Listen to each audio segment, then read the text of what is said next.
नमस्कार. आपण पाहत आहात सिटीझन न्यूज नेटवर्क. पुढील बातमी आहे लातूर जिल्ह्यातून. लातूर शहर महानगरपालिकेतर्फे मालमत्ता कर थकबाकीदारासाठी टॅक्स भरणा करण्याची संधी देण्याच्या दृष्टीने 90% शास्ती माफी लागू करण्याचा निर्णय घेण्यात आला आहे.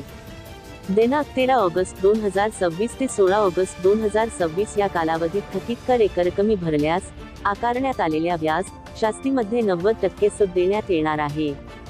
तसेच गुरुवार, शुक्रवार व रविवारी मनपा मुख्य कार्यालयात सायंकाळी 4 ते 8 या वेळेत विशेष वसुली कॅम्प आयोजित करण्यात येणार आहे.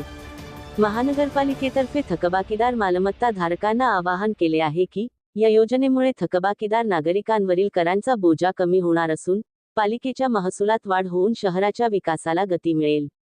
तरी सर्व नागरिकांनी या सुवर्ण संधीचा लाभ घ्यावा आणि आपल्या शहराच्या विकासात आपले योगदान द्यावे. सिटीझन न्यूज नेटवर्कसाठी मुख्य संपादक मासूम खान यांचा लातूर जिल्ह्यातून विशेष रिपोर्ट. या वर्षाच्या सुरुवातीपासूनच महापालिकेच्या कर संकलन विभागामार्फत मालमत्ता धारकांसाठी विविध सूट योजना लागू करण्यात आणि 15 ऑगस्ट स्वातंत्र्य दिनानिमित्त शास्ती माफी योजना मालमत्ता धारकांसाठी लागू करावी असे निर्देश माननीय महापौर जयश्रीताई सोनकांबळे मॅडम, उपमहापौर स्नेहलजी उटगे साहेब, सभागृह स्थायी समिती सभापती बंडापल्ले साहेब, सभागृह नेता साबदे साहेब, विरोधी पक्षनेता दिव्याजी काळे साहेब या सर्वांनी प्रशासनात दिलेली होती. त्या अनुषंगाने माननीय आयुक्त साहेबांनी थकबाकीदार मालमत्ता धारकांसाठी 90% शास्ती सूट योजना लागू केली आहे. तरी ही योजना दिनांक 13 ते 16 ऑगस्ट या दरम्यान राहणार आहे. तरी शहरातील नागरिकांना मी याद्वारे आवाहन करतो की आपल्याकडे जो काही थकीत टॅक्स आहे तो आपण भरणा करावा आणि या शास्ती सूटचा सुवर्ण संधीचा लाभ घ्यावा.